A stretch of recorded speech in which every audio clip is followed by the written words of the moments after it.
I stood just outside the marble entrance of Athena on Fifth, the luxury hotel I built from the ground up. And yet, my sister Haley blocked the doorway with a smirk. "You can't afford to be here, Charlotte. Just go." Behind her, my mother approached and leaned in close. "Please don't make a scene tonight. It's your father's birthday. Don't embarrass him." The words hit harder than I expected. I wasn't on the guest list for the dinner, even though the venue belonged to me.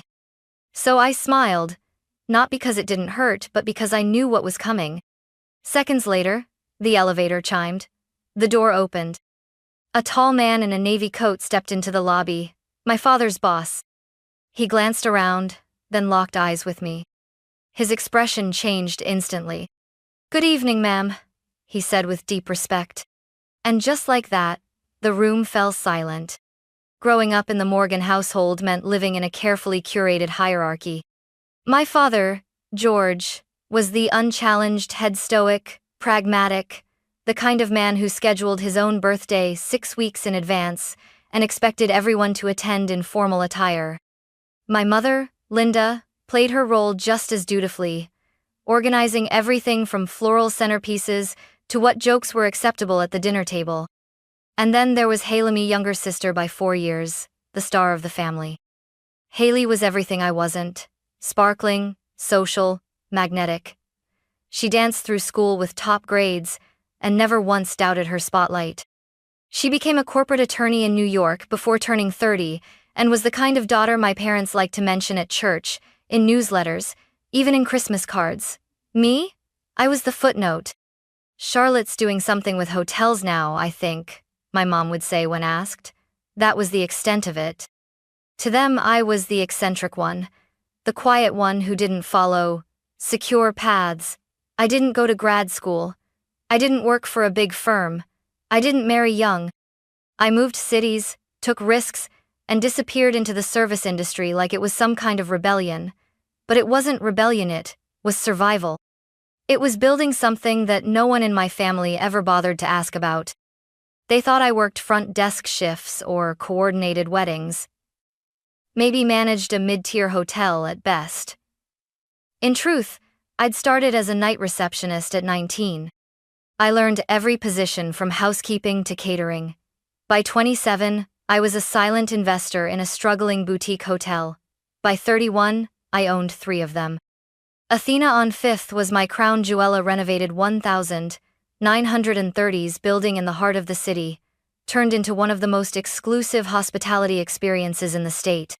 But none of that mattered at home. At family events, I was still seated next to distant cousins or near the kids' table. I was never asked about my work, only about my love life, or when I planned to settle down. No one ever thought to ask me what I'd built. When I got the invitation to Dad's 65th birthday, I wasn't surprised that Haley had planned the whole thing. What did surprise me, though, was the location.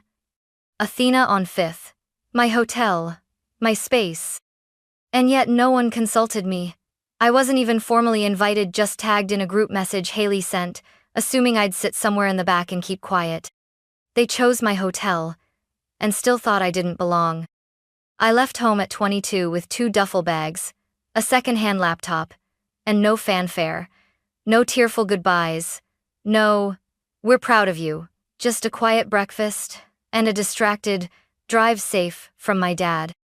I moved to Denver and took a job at a roadside inn. Not glamorous, not even safe at times, but it was mine. I cleaned rooms, served coffee, and taught myself the business side during late-night shifts when the front desk was dead quiet. I never expected recognition, but what I didn't expect was silence. No one ever asked how I was doing. Not during Thanksgiving calls, not in birthday texts. My parents sent money to Haley when she needed help with rent her first year in New York. When I skipped Christmas to cover a staffing shortage, my mother told relatives I was too busy with hotel laundry. That phrase stuck. But I wasn't folding towels anymore. I was studying profit margins, learning how to negotiate vendor contracts, and teaching myself digital marketing. Every success I had came quietly, gritty, uncelebrated, but mine. By 25, I'd saved enough to partner in a small historic inn slated for demolition. While my parents were posting Haley's LinkedIn promotions, I was securing zoning permits and negotiating financing with skeptical bankers who never imagined a 20-something woman in sneakers and a flannel shirt could manage real estate. Still, I didn't call home to brag. Not when the inn turned its first profit. Not when I bought out my partner. And definitely not when I signed the deed to Athena on Fifth, the crumbling 5-story building with cracked marble floors, a leaky roof, and a soul that whispered stories. I renovated every inch, hired a team of artisans and hospitality experts, and rebranded it with quiet elegance. The irony was brutal. The family who barely acknowledged my existence unknowingly idolized what I'd built. My mom once forwarded me an article raving about that charming Art Deco hotel downtown. Completely unaware it was mine, I never corrected her. When Haley chose Athena for Dad's party, I debated saying something, but a part of me, only hardened by years of being overlooked, decided to let the moment unfold. They didn't know the crystalware they'd toast from bore my initials etched in the stem. They didn't know the art on the lobby walls was handpicked by me, or that the wine pairings came from my private collection. They didn't even know the woman they treated, like a family afterthought, was the same woman who signed every paycheck in that building. It would have been funny if it hadn't hurt so deeply. No one asked where I'd gone for 10 years. No one knew where I'd ended up. But on that night they would. Athena on Fifth wasn't just a hotel. It was a restoration of something no one believed in just like me. The building had been abandoned for years when I first stepped through its broken glass doors. Ivy crept in through shattered windows, the chandeliers dangled like forgotten dreams, and the floors creaked with every step. But I saw it. The potential. The story it could tell, if only someone would listen. Everyone thought I was crazy for taking it on. No business background, no outside investors, just savings scraped together, and a reputation I'd built one guest at a time. But I didn't need approval, I needed grit. And I had that in spades. It took 18 months, sleepless nights, and a lot of quiet tears. But when Athena reopened, it didn't whisper anymore. It spoke. Marble polished to a mirror finish. Velvet drapes in deep navy. Brass details from a foundry in Chicago. A rooftop garden. A wine cellar stocked with selections that took me years to curate. Every inch of the place had my fingerprints, not just as owner, but as architect of its soul. By the time it launched, Athena was being called one of the top boutique hotels in the region. Celebrities had stayed there. Michelin consultants had dined in its kitchen. But my name? It stayed off the press releases. I preferred it that way. The work spoke louder than the ego. Still, the irony wasn't lost on me when I found out the Morgansme family chose it for Dad's 65th birthday. At first, I thought Haley must have known. But when I heard her on the phone with our mother complaining about how expensive the private dining room was, I knew she had no idea. "Who even owns this place?" she scoffed. "You'd think they could be more reasonable for a family event." I almost laughed. Almost. I considered telling them. Briefly. But then I remembered all the years I'd been the shadow. The backup plan. The one they didn't mention. This wasn't revenge. It was revelation. So I called Avery Ross, my assistant general manager, and gave her a very specific set of instructions. The Thompson room would be reserved. Top-tier service. Custom floral arrangements. My father's favorite bourbon, sourced from Kentucky, and set aside for the end of the meal. Everything flawless. And I would pay for it, anonymously. "When they arrive," I told Avery, "treat them like royalty, but if they ask about me, say I'm unavailable." "You sure you don't want to make an entrance?" she asked. "Oh, I will," I replied, "but only when the time is right." As I hung up, I stood in the grand lobby and looked around. The ceiling glittered with hand-restored Art Deco tiles. The scent of fresh lilacs lingered in the air. And I smiled. They were about to walk into my world. The official invitation never arrived. No card in the mail, no text, no call, just a forwarded email from Haley. "Dinner is at 7 p.m. sharp. Formal attire. Don't be late, please." Let's not make this about you. Not even a, "Hi, Charlotte." Not even a signature. I stared at the screen for a long time, wondering if I should reply. Maybe ask what time they planned to arrive, or if they needed help coordinating the wine service. But I didn't. Because I knew what that email really meant. I wasn't wanted, I was tolerated. Like always. Avery kept me updated on the reservation as it evolved. Haley added people last minute, changed the floral arrangement 3 times, and haggled over the per-head cost like she was shopping at a flea market. She's asked for a vegetarian amuse, bouche with wow factor that doesn't involve mushrooms, Avery told me, barely hiding a grin. My mother had also called to confirm someone from the staff would be available to take pictures of the family. Nothing too dramatic, just tasteful candids. Oh, and could they avoid photographing Charlotte if she shows up? It's complicated. When Avery repeated that back to me, I felt a familiar ache. Not rage, not even hurt. Just exhaustion. I had spent years fighting to build something beautiful and somehow, I still made them uncomfortable. I chose not to tell my staff who the family was. Not yet. There was power in restraint, in allowing the assumptions to unfold naturally, in letting people reveal how little they really knew. The night before the dinner, I stood alone in the Athena's rooftop garden. The string lights swayed softly in the breeze, casting a golden glow over the tables below. From up here, the whole city felt quiet, manageable, mine. I poured a glass of wine from my private cellar and sat down with a blank notebook. On the first page, I wrote a single line. Being underestimated has a price. It wasn't a warning, it was a truth. A cost I had paid again and again until I learned to stop seeking permission to exist. I still wasn't sure what I'd do the following evening. Part of me wanted to show up, dressed to the nines, and make a scene Haley would never forget. Another part of me, the one that had grown stronger with time, didn't need theatrics. The moment would come on its own. I didn't need to force it. I closed the notebook and looked out over the city.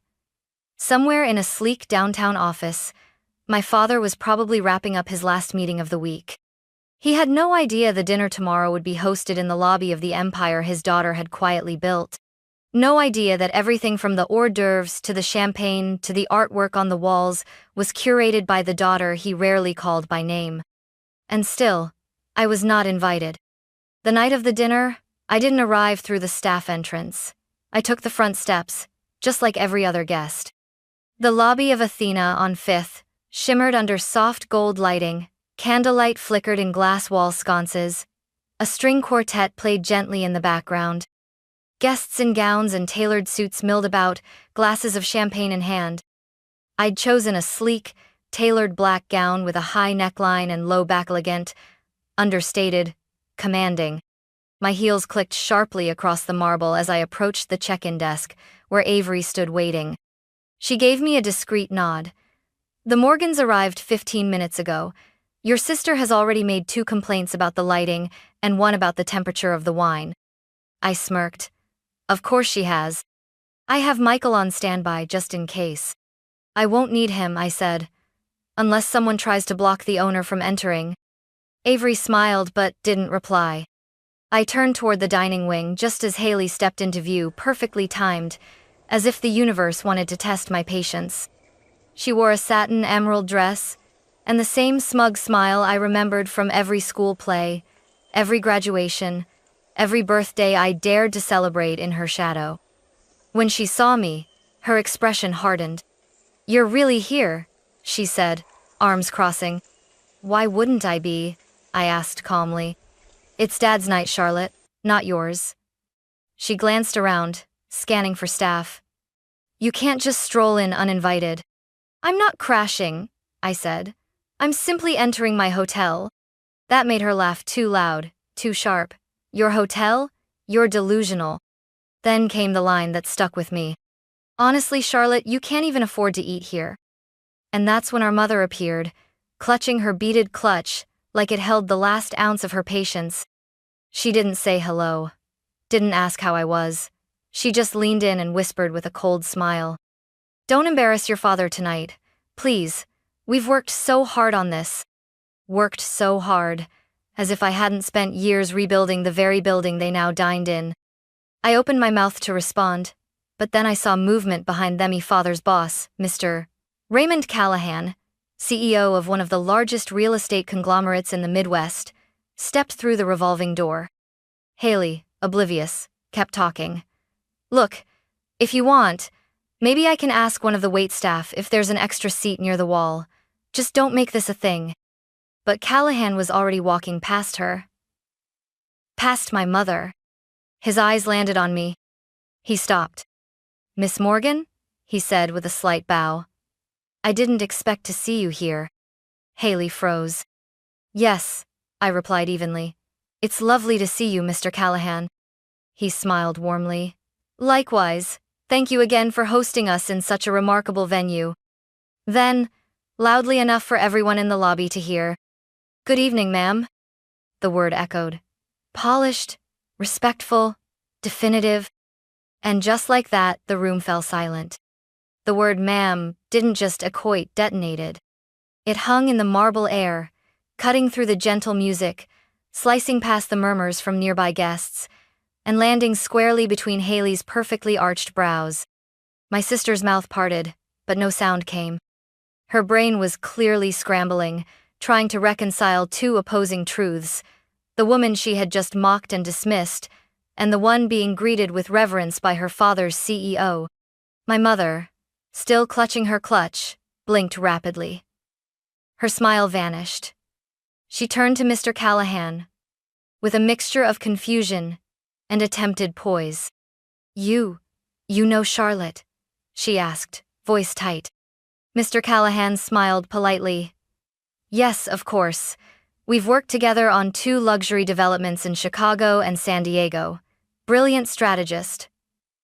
One of the sharpest minds in hospitality. He turned back to me. Is the rooftop garden still open? I've told half my board about it. And the penthouse your design team outdid themselves. Thank you, I said calmly. It's one of my favorite projects. My mother stared at me as though I'd begun speaking in another language. You work with him? She asked. Before I could answer, another voice joined us. Miss Morgan, said Avery gently, stepping forward. The Winston suite is ready whenever you are. The staff is in place. And your father's favorite bourbon has been decanted, as requested. I gave her a nod. Excellent. I'll join shortly. Haley looked pale now. Wait, she snapped. What is going on? Mr. Callahan turned to her with a slight edge in his voice. Are you family? I'm her sister, she said quickly. Then I suggest, he said pointedly, you show your sister the respect her position warrants, especially in her own establishment. Haley opened her mouth again, then closed it. This time, for good. From the corner of my eye, I saw my father approaching from the bar, chatting with 2 older gentlemen. He hadn't yet noticed the growing scene in the lobby. My mother leaned toward me again, this time with a different tone. Not dismissive, not controlling, but anxious. Why didn't you tell us, Charlotte? She whispered. All this time, this place is yours? I met her eyes really met them for the first time in years. Because no one ever asked. A beat of silence passed, then another. Behind her, Haley slowly turned toward the Winston suite, as if seeing it for the first time as a rented dining room, but as something curated, owned, and led by the sister she thought she left behind. I took a breath, then stepped forward. Let's not keep the guests waiting, I said. As we entered the private suite, the entire staff stood taller, nodding to me with familiarity. Good evening, Miss Morgan. Lovely to have you with us tonight, ma'am. The chef has everything prepared as you requested. My father turned just in time to see Mr. Callahan offer me his arm, guiding me toward the head of the table, the seat Haley had obviously chosen for herself. Charlotte? Dad said slowly, as recognition flickered in his eyes. You know Ray. I smiled. Dad, I said, calmly and clearly, Ray works for me. The room went still again, my father's brow furrowed. You what? I own Athena on 5th, I said. And 4 other properties. There was a beat of stunned silence before Mr. Callahan added, almost playfully. She's my boss on 3 projects. One of our top partners. You should be very proud. My father sat down slowly, eyes wide. My mother remained standing, her face drained of color. Haley didn't sit at all, she just stared. And for once in my life at that table, in that room I didn't feel small. The table had been meticulously set, gold-rimmed plates, hand-pressed linen napkins, a centerpiece of white orchids and eucalyptus that I'd personally approved 2 days ago. But none of that compared to the silence now spreading like spilled wine across the room. My father sat stiffly in the leather chair at the head of the Winston Suite's long dining table. The chair beside him, originally reserved for Haley, remained empty. His gaze flicked between me and Mr. Callahan as if trying to solve an impossible equation. "You own this place?" he asked again, his voice catching. "Yes," I said simply. "And the other properties?" he continued, slower this time. "5 boutique hotels total. I started consulting 7 years ago. I acquired Athena on 5th 3 years back." He blinked. "You never said anything. You never asked." My words weren't sharp, just steady, factual. But they landed like a gavel. Across the table, Haley lowered herself into a chair near the end, where I had once expected to sit. She hadn't said a word since the lobby. Her eyes followed the staff as they moved with practiced grace as servers she'd mistaken as strangers, greeting me with a warmth and reverence she'd never offered. My mother finally spoke as the first course was served. "Why keep it from us?" she asked quietly, her fingers nervously smoothing her napkin. "Why now?" I considered that for a moment. The truth wasn't simple, but it was honest. Because for years, being anything other than Haley meant being dismissed. I could have told you about the business, about the hotels. But I knew exactly how the conversation would go, at questions you'd ask, what assumptions you'd make. So I let you assume. Mr. Callahan chuckled gently. "Your daughter's humility is one of her greatest strengths, Linda. You'd be surprised how many executives try to take credit for far less." My mother flushed. I wasn't trying to diminish her. "You didn't need to try," I said softly. The server approached with the main course, grilled salmon with citrus beurre blanc, one of my favorites. My father looked at his plate, then up at me. "This is your recipe, isn't it?" he asked. "It is." He nodded slowly. "It's excellent." That was the closest he'd ever come to a compliment. The rest of the dinner unfolded like a performance where half the cast had just learned their lines were wrong. My staff continued flawlessly, bringing out the vintage bourbon I had flown in specifically for my father. He sipped it slowly, his expression unreadable. As dessert approached, a server handed out small envelopes, gift certificates for weekend stays at one of my other properties, a thank you gesture I'd planned long before the confrontation. At the far end of the table, Haley finally spoke. "So, you've been doing all this while we thought you were still working the front desk?" "Yes," I said. "And not that there's anything wrong with that." She looked away. "I didn't know." "I know." A pause. Then she muttered, "Guess I should have asked." Another pause. Then, "You still should." And with that, the table turned not just in placement, but in power. After the dinner, most of the guests trickled out with polite smiles and uncertain glances. Some congratulated me quietly, others avoided eye contact altogether. My father lingered the longest, swirling the last of his bourbon in the glass, as though trying to find something to say. "I always thought you'd find your way," he finally offered. "I didn't lose it," I replied gently. "You just refused to see where it led." He nodded, no excuses this time. Just quiet recognition. That was enough for now. When the suite emptied, I returned to the lobby. The quartet had packed up. The candles flickered lower. My heels echoed alone as I crossed the marble and stepped into the silence I had built. I sat on one of the velvet lobby benches, beneath a gold-framed photo of Athena on Fifth's grand opening. No one else was in the shot. Just me, arms crossed, standing in front of the doors Haley had tried to block earlier that evening. Funny how symbolism waits for the right moment to sharpen. Avery appeared beside me, handing me a folded linen napkin with a tiny smirk. Inside was a note from the head waiter. Your family dines well, but you command the room. With respect, Leo. I smiled, then exhaled deeply. That was the thing about being underestimated. It wasn't just the sting of exclusion or the silence at family dinners. It was the constant labor of proving your value in a room full of people who were already convinced you had none. But tonight, that work stopped.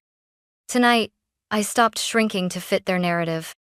Being underestimated had a price, and I'd paid it in patience, in time, in nights spent building instead of begging for recognition.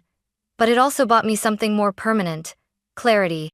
From now on, I would no longer allow their version of me to overwrite the truth. I wasn't the disappointment. I wasn't the failure. I was the architect. Of this hotel. Of this legacy. Of my own damn story.